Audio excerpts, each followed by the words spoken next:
Roberto, você agora está mantendo a coerência, oposição a Eumano. Exato. Encerrado o processo eleitoral, né, o vitorioso, no caso, o governador Eumano, tem a tarefa de governar, né, ser responsável por conduzir as políticas públicas, né, de gerar emprego, de melhorar a vida do povo.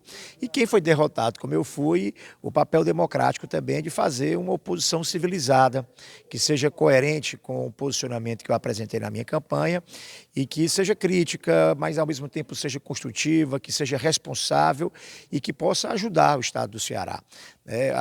As democracias aí que dão certo no mundo, as que têm mais história pelo menos, elas vivem de uma certa harmonia e equilíbrio entre bons governos e boas oposições, porque ao final, trabalhando cada um, né, com coerência com aquilo que pensa, mas em torno do melhor interesse do Ceará, ajuda a gente a ter um resultado que melhore a qualidade de vida do povo.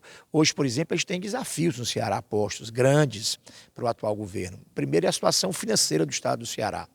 São 2 empréstimos sendo agora já pedidos de autorização junto ao governo federal, somando 3,5 bilhões de reais os dois, para pagar a dívida. Dívida nova para pagar a dívida velha em época de juros muito altos que o Brasil está vivendo.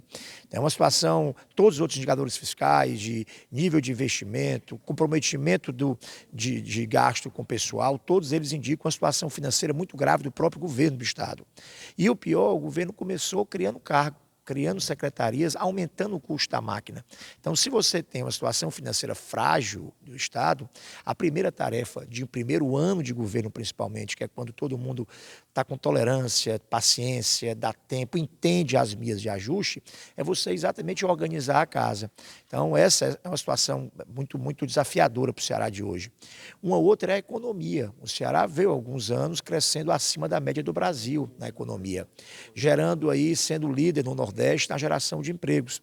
É bom dizer que o Estado do Ceará hoje tem uma taxa de desemprego maior do que a taxa média do Brasil e o Ceará tem crescido menos do que a média do Brasil, recorrentemente ao longo desse primeiro semestre, nos indicadores já dessa primeira parte do ano.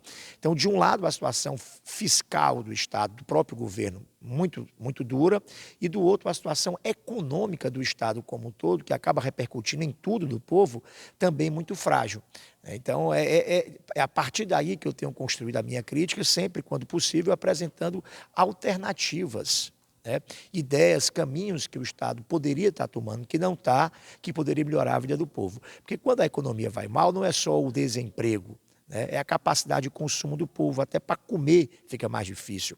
Isso agrava, inclusive, a condição dos municípios financeira também, os recursos, em outras palavras, dos municípios para tratar a saúde, para cuidar da educação, para ter políticas locais, acaba também se reduzindo.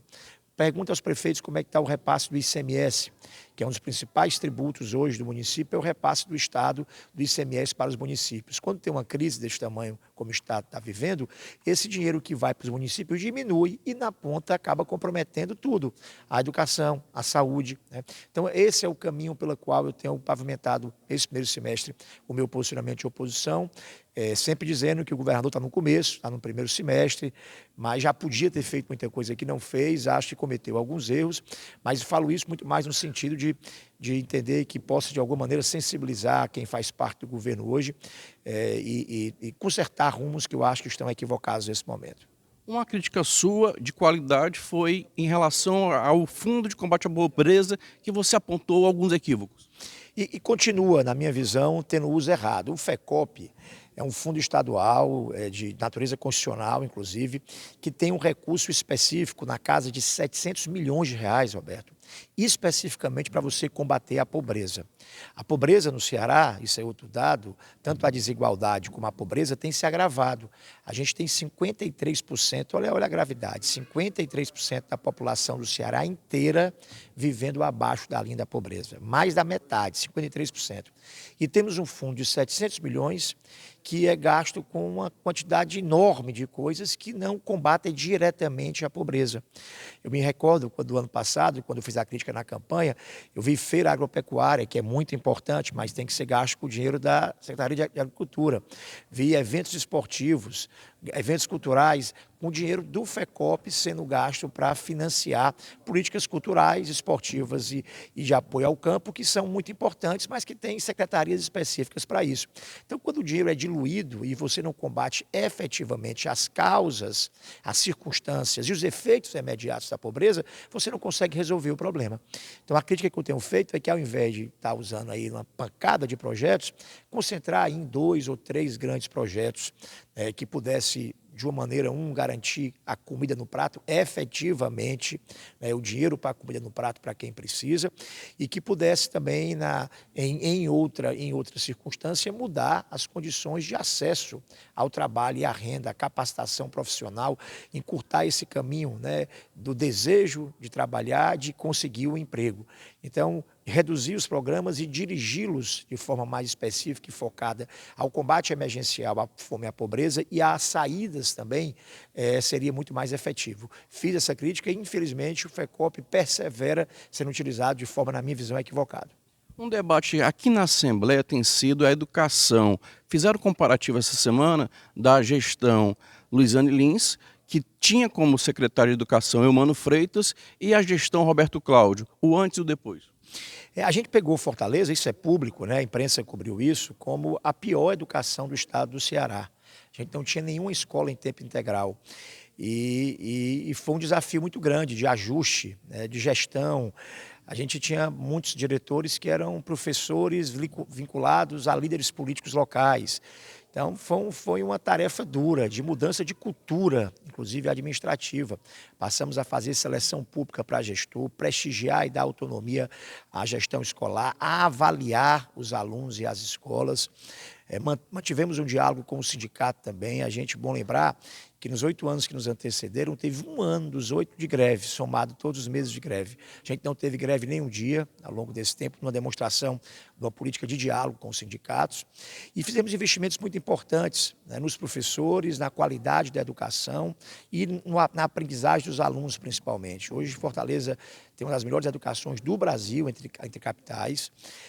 Lidera hoje a cobertura de tempo integral. A gente já tem mais de 60% de todas as matrículas de Fortaleza hoje em tempo integral. Tem havido um investimento muito grande do atual prefeito, o prefeito Sarto, tanto na readequação e modernização do atual parque escolar, como na expansão hoje das escolas creches e escolas de ensino fundamental em tempo integral. E tem tido um avanço muito importante nesses últimos 2 anos, não só na continuação das políticas que foram iniciadas, mas também na introdução de novas políticas educacionais. Então, de fato, tem uma mudança muito significativa ao longo desses 10 anos e meio em que o PDT vem administrando a educação em Fortaleza. Um olhar para 2024, já que teremos disputa nas prefeituras e o senhor tem rodado o Ceará todo. A minha tarefa, eu tenho dito, vai ser esse ano de ser eleitor. Fui candidato muitas vezes, fui candidato no ano passado. Então, a minha tarefa nessa próxima eleição é ser eleitor. Eu sou eleitor de Fortaleza, presido o diretório municipal e, obviamente, vou estar ajudando, apoiando aí as candidaturas do partido no próximo ano aqui em Fortaleza, mas quero também, aonde for útil a minha presença e o meu apoio, apoiar também candidaturas a prefeitos em outros municípios do estado do Ceará, em especial municípios em que eu tive a generosidade do apoio, o apoio corajoso contra a máquina de muita gente, um apoio assim que me deixou muito honrado, e em municípios onde também a gente tenha convergência, tenha projetos em comum e em que minha presença eventualmente seja útil no processo eleitoral. Sua mensagem para o cearense? Só deixar um abraço a todos, dizer que estou alegre e aprendendo. A vida é feita de ciclos de aprendizagem. Eu sou movido pela paixão de iniciar tarefas novas. Estou fazendo agora um papel novo. Eu comecei na política em 2006, era candidato pela oposição, como deputado estadual, mas ganhei, já viramos governo, E eu passei 14 anos, a minha vida inteira, pela circunstância das eleições, sendo base de governo. É a primeira vez que eu exerço um papel de oposição. E estou animado com isso, tentando me dedicar com responsabilidade, estudo a essa tarefa. Não quero cometer erros que às vezes eu achava que as oposições cometeram comigo, do ataque pessoal, da injustiça, da fake news. Quero fundamentar as minhas críticas e exercer esse papel de oposição com responsabilidade. Não é aquela de torcer para as coisas darem errado, não é torcer contra as pessoas, muito pelo contrário, fazer isso torcendo pelo bem do Ceará.